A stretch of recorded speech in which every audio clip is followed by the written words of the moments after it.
Yo, what is up guys, and welcome to a bit of a different video for once. This is me in a shifter kart doing the Dutch Championship. I did, I think, 4 rounds in total last year of this championship. I couldn't do all of them due to F1 Esports back then. But yeah, I'd still not uploaded them. I'm not gonna upload all of them as well because some race weekends I had were just very boring, not interesting. I was kind of in the middle of the top runners, like the top 10 and the bottom 10. So I was just a majority of the time just driving on my own, especially in the first round. And yeah, however, this weekend was different though. In the dry, it was kind of similar again, kind of running in the midfield on my own, but it's not gonna stay dry the whole weekend. And actually, the race was quite fun as well. This is the warm-up we're watching right now, and yeah, you might be wondering why did I skip past the pits, and that's because we're gonna be doing a practice start after warm-up every Sunday morning. People are allowed to do a practice start at the end of it. Practice with the lights or with the flag. Sometimes they use the flag as starting procedure. It's a bit weird to me because, yeah, it feels like it's not very definitive on if someone jumps the start or not. But anyway, it's not so important for us anyway. We're not fighting for a championship due to us missing rounds. And yeah, as you can see here, lining up to do our practice start here before we head into quali. As you can see, I actually did a wheelie there. There's so much grip. The tire is obviously warmer than you actually usually would have at the race start. But yeah, actually there at the actual start, my front wheels almost came off the ground as well. So yeah, these things are incredibly fast. I think 0 to 100 is around 3 seconds. I'm not exactly sure, but I think it is more or less around 3 seconds. 175 kg, 45 horsepower and 6 gears. And yeah, you can change the ratio as well. Not the gear ratios, but you can change the sprocket ratio, which, yeah, then has a huge influence on acceleration and top speed as well, of course. So, running out here for quali. As you can see, a brand new set of tires and no tire warmers, obviously in karting, which makes the out lap and the warm-up laps initially very, very tricky. You can see there's absolutely no grip. We're not obviously pushing flat out, but you know, it's not like we could go a whole lot faster than this. You can see everyone is sliding around. And yeah, all about bringing in these tires, not go off the track, not go off to the dirty part, because that will have an influence on the rest of your quali session, on the grip of your tires. So another very important part is trying to get a nice little slipstream. Just like you see a lot in real F1, it's important to just have someone giving a distant tow, and that can easily gain you over a 10th over lap. And on a 42-second lap, that is huge. The grid was quite close actually this whole year. There was a few times in quali where Enzo Bol was European champion DD2, if my mind serves me correct. He got a few times pole by like 3/10. He will be getting that today again as well, pole by 3/10.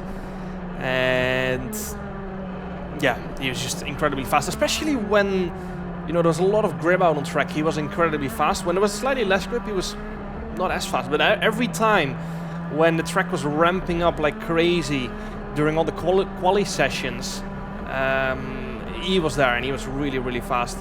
So yeah, I guess he's European champion for a reason, as there's a card out of quali session already there.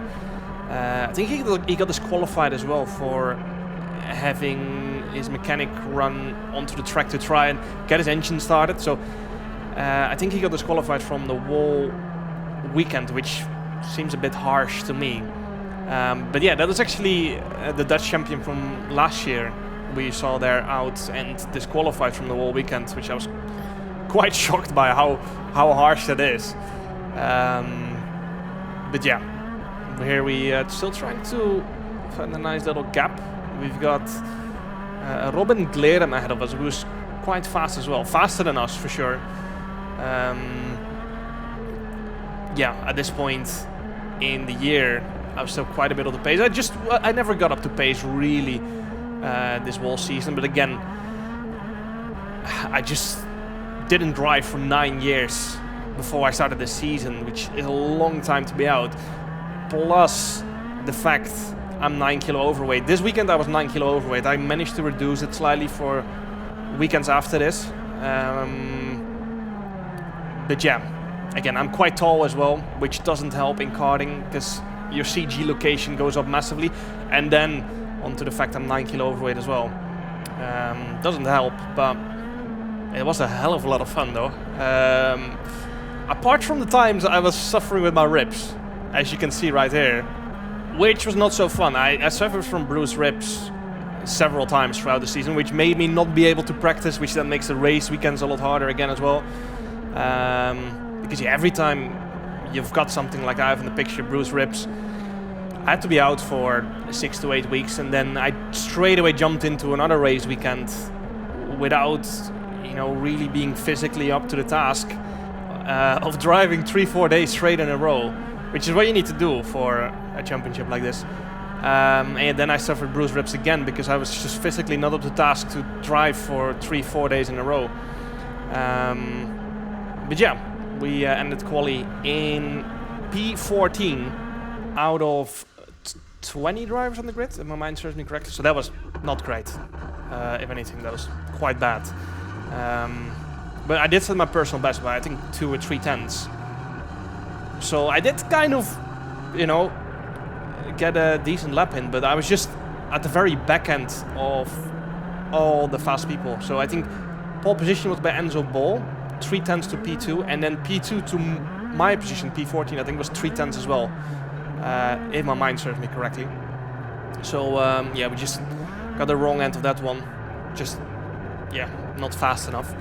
But race 1 then, starting P14 on the grid here.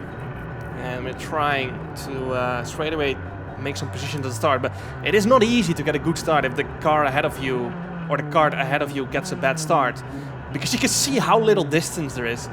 These things accelerate so fast and you have to react so fast as well if the car ahead of you gets a bad start.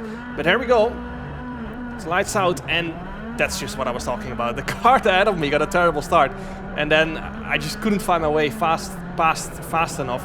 But we're up 1 position already. We're gonna go down the inside of this very tight right-hander, turn number 3. And we managed to keep that position. So up to P13 we go here.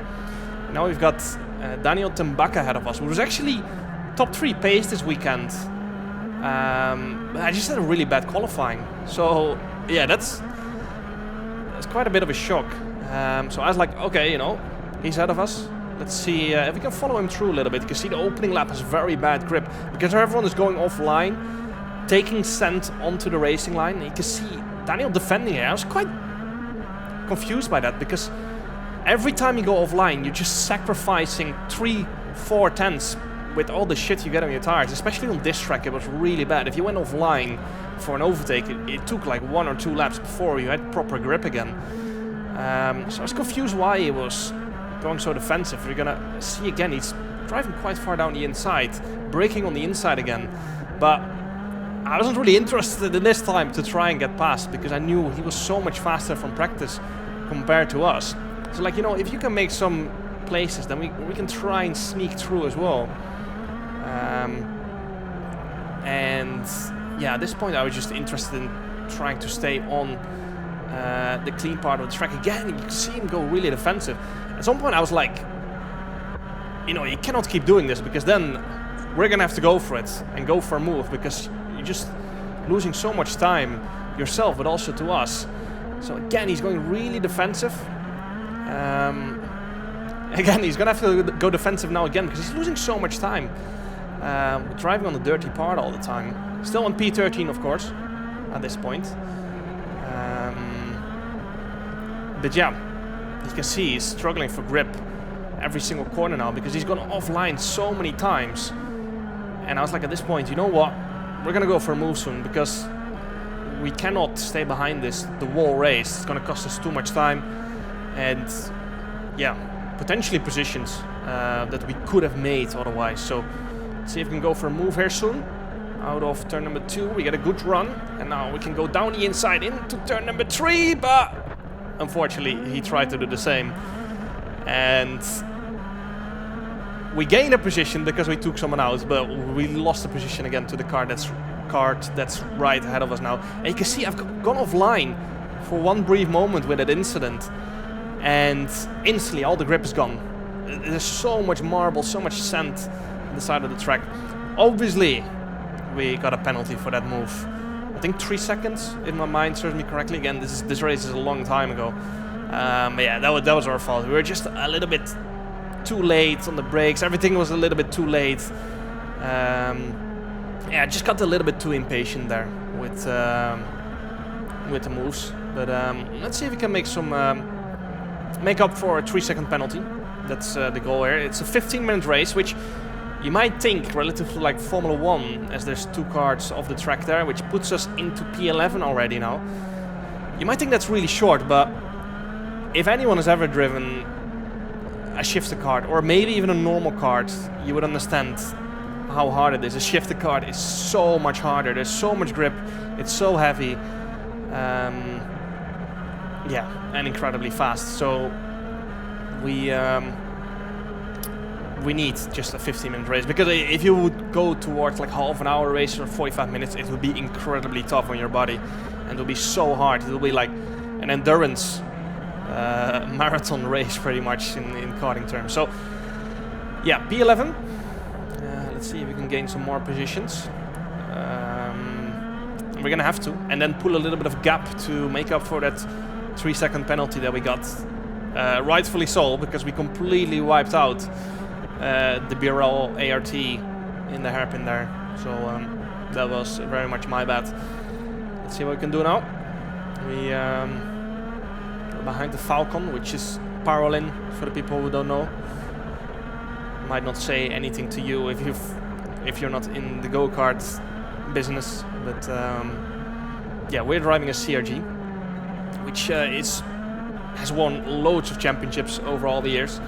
Good kart, and yeah, no excuse on the kart, on the chassis, because it's a great chassis. And now we got Koen van Ginkel ahead of us, and he makes a mistake in one of the corners, gets overtaken, and that invites us to get up to P10.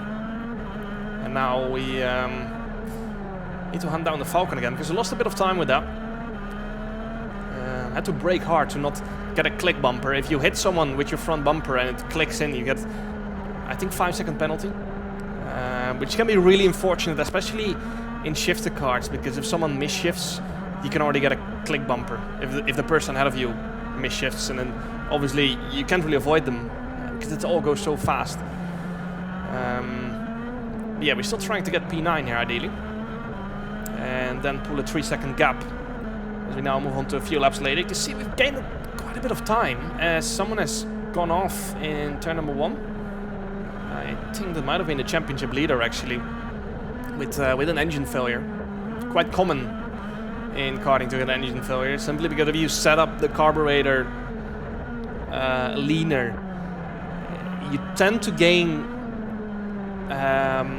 some engine power on the top end, but it's much more likely to seize the engine and yeah, blow up. And when the engine goes, it locks the rear tires, which makes you spin out, and that's what happened in turn 1 there. It's quite a scary corner actually for it to happen, because I think we arrived at like 135 there, and yeah, the tire barrier is very, very close there. You can see his car is gone now.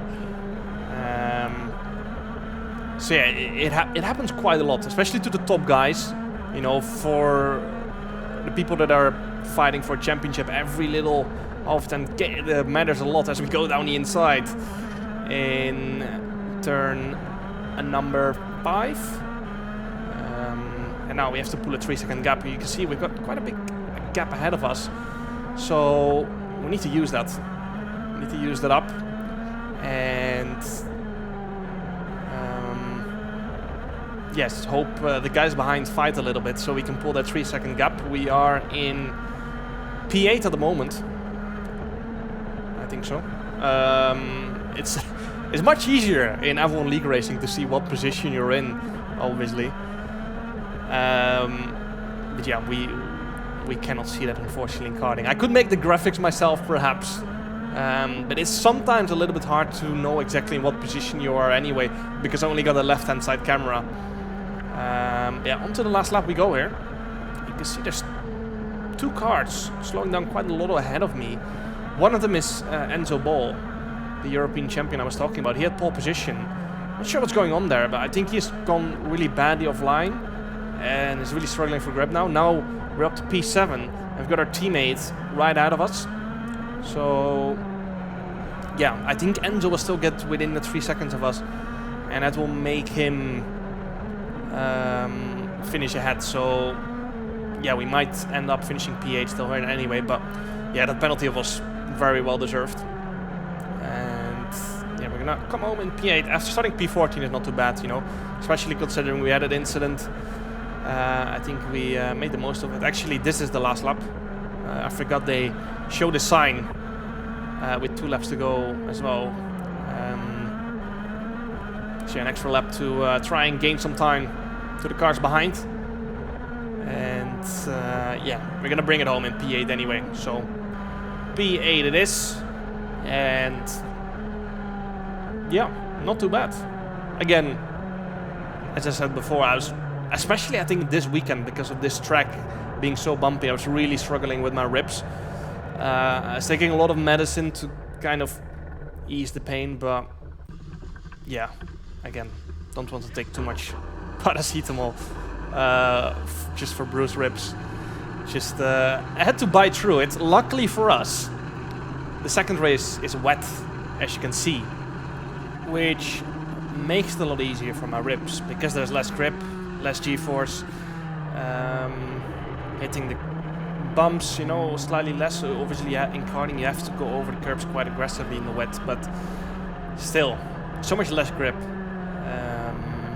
And yeah, I just always enjoy driving in the wet anyway. It's kind of what I grew up with in karting, and yeah, I just enjoy it. I don't know, I always feel so confident in the wet in any kind of sim or kart or car. I always feel a lot better in the wet compared to the dry. And as you can see there, unfortunately, after starting P8, I've stalled on the grid, and this is terrible. And you might be wondering why, because they're just gonna restart, right? But the issue is there's a regulation where if you stall on the grid and you cause a restart, you have to start at the back of the grid. So after we've gained 6 positions in race 1, we're now gonna have to start all the way down in P20. And now we have to do a lot of work again to make up. I was so confident heading into this as well, which is really unfortunate. I think I was the only one, or almost the only one, practicing in the wet on Friday afternoon. It started raining really heavily, and I was the only one who was out on track driving in the wet, because I enjoyed it so much. But yeah, we are gonna have to line up at the back of the grid, unfortunately. 15 minutes to make up as much positions as possible. Here we go.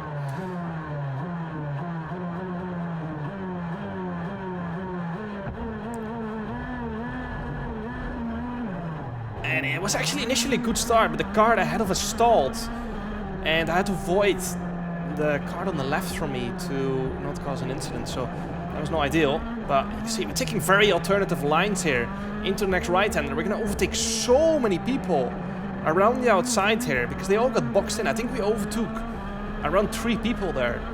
So we gained already like 4 positions. Also the car that stalled, of course, at the start of the race. And again, we've gained another position around the outside in the right-hander. And let's see if we can go for a switchback maybe in the left-hander. The car on my inside there, I think so. So I couldn't fully complete that switchback. But now again, we're going to go down the inside, clatter over the inside curb, and we're off the rubber line. So we get good traction into the right-hander. Fortunately, still got the Kart on the inside, tried to go for switchback again into the right-hander. Late on the brakes, but unfortunately locked up the rears. Going deep again, and now we stay in the same position, unfortunately. This is a championship leader, by the way, that's ahead of us. And that just shows how good our pace is at the moment. We'll have a little look down the inside of turn 2. But yeah, he started at the back of the grid as well because of the engine seizure he had in the first race. And I'm not sure if an engine seizure is actually the right word. Is that the right word? I don't know. That actually sounds weird now I think about it. Anyway, doesn't matter. Not important. We're trying to gain positions here. We overtook the championship leader right there. And we need to try and overtake more people here. Again, into the long left-hander we go. Can't quite. Too short of a braking zone to really go for a big send there. We go again, take an alternative line to everyone else to try and go for a switchback here. Couldn't quite pull it off there. I think a little bit under the limit on the exit there. But yeah, we have to keep making moves aggressively. Again, a little bit of a moment there from the green card. Now got boxed in unfortunately a little bit and couldn't really go for a move there. But now, again, take a little bit of an alternative line and we go down the inside into turn number 4 and we get the move done. Up to position, no clue, because we do not have a nice HUD to give us that information like on the F1 game. But what I do know is that we have gained a lot of positions already and we need to keep going. A little bit of a moment on the exit there. Tough thing in wet in a shifter car is you're off throttle so long in the wet that once you go on power you flood the engine because you've been off throttle for so long. The carburetor just keeps loading in fuel and yeah, once you get on power that floods the engine and the throttle input is not consistent from corner to corner, which makes it hard. You can blip off throttle, which is what I do quite often. You might see it, or you might have seen it in quali in the previous races. If we go for another move down into turn number 4, you might see it under braking. You can see me blip the throttle, just to keep the throttle response consistently. On the exit, you can see me do it there as well. It helps with not locking the rears as well. Again, braking performance is crucial in the wet. And it's really hard to get it right in a shifter car as well. As in real life racing, you got a number, you know. Or not in real life racing. Fucking hell, I'm completely lost. In Formula cars, you've got a number. You know your brake balance and you know what to change it to due to experience. But in karting, you have to do it on the fly. You have to do it on feeling because you have no number. As we go for another move into turn number 4, another position gained. And I think we're up to the top 10 here for sure. But we have to keep going. We've got quite a big gap ahead of us actually to close up to. Yeah, it's going to take a few laps. But our pace has been phenomenal so far. Because we had to overtake all these karts and we can see the leader right there. I think this is the top 6 ahead of us. Might be in P7 right now or P8. Not sure, but that means we've already overtaken like 12 karts and we are like 6-7 minutes into the race. We're not even halfway. We have to keep pushing. Obviously, the further you get to the front, the faster the guys are, the harder they are to overtake. You can see us absolutely clattering over these inside curbs to try and get some rotation mid-corner. Braking a lot on the inside there relative to the car ahead, and that's just to get off that rubber line. In wet conditions, you want to be everywhere where you do not drive in the dry. Now, sometimes you cannot go around it, like in this corner, for example. But yeah, there's just so much less grip on the rubber line relative to when you go off it. Especially in these KZ cars, you know, where you got front brakes as well. You really want to take advantage of that. Again, taking alternative lines here through the right-hander. I think eventually I started changing that line because a lot of people were taking that inside line, which made that inside line drier relative to the line I was driving, and that made that inside line faster as the race went on. So yeah, you might see me changing lines from lap 1, lap 2 to the end of the race, and it might be because I either figured it out better or because that line became faster as the race went on. Anyway, this car ahead of us being quite fast. It's actually an old friend of me who I used to race against back in the day, and he actually did his first race in ages as well today, or this weekend. I think he races old Formula 1 cars, and he races on these old car festivals, you know. So quite sure he races in old Formula 1 cars in Mexico. He did a while back. Again, I'm not exactly sure. His name is Oliver Hart, if you're interested in looking him up. But yeah, quite sure he does race in Goodwood and stuff like that as well, and he's quite good at it as well, obviously, because he is he was always really fast in karting as well. And quite clearly, as you could see from our onboard, he's really fast here today again as well, especially after not driving for such a long time, you know. He was a little bit deep in the left-hander as we're trying to make our way past. He's obviously not going to make it easy for us. But I think we have been slightly gaining to the karts ahead of us as well in these past few laps. You can see me starting to take the inside line as well for the right-hander. A little bit of a moment, and that was unfortunate because otherwise we maybe could have gone for a move here into this right-hander. But again, we have to just stick behind for now. A few laps later again we are still behind.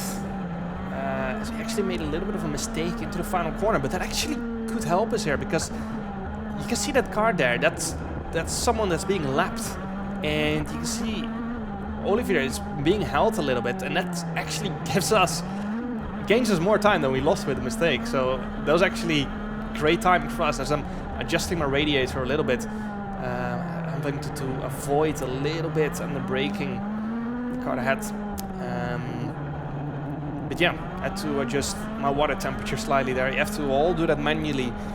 If you do not, either the engine seizes or you lose engine power, and that's not what we want, especially getting into these later stages of the race. Still trying to find our way through. Into the second last corner we go. And as you can see there, actually, someone has spun out. We have to avoid him. Almost go onto the grass, and that was Enzo Ball, who had such a great... And now, actually, we go into the last lap already. We go around the outside into turn number 1, and this is a great overtake.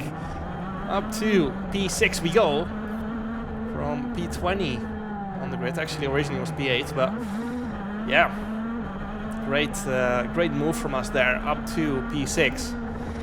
And this was actually, looking back at it, quite frustrating, because imagine what we could have done if we actually started in our original P8. But yeah, clumsy mistake from me on the grid.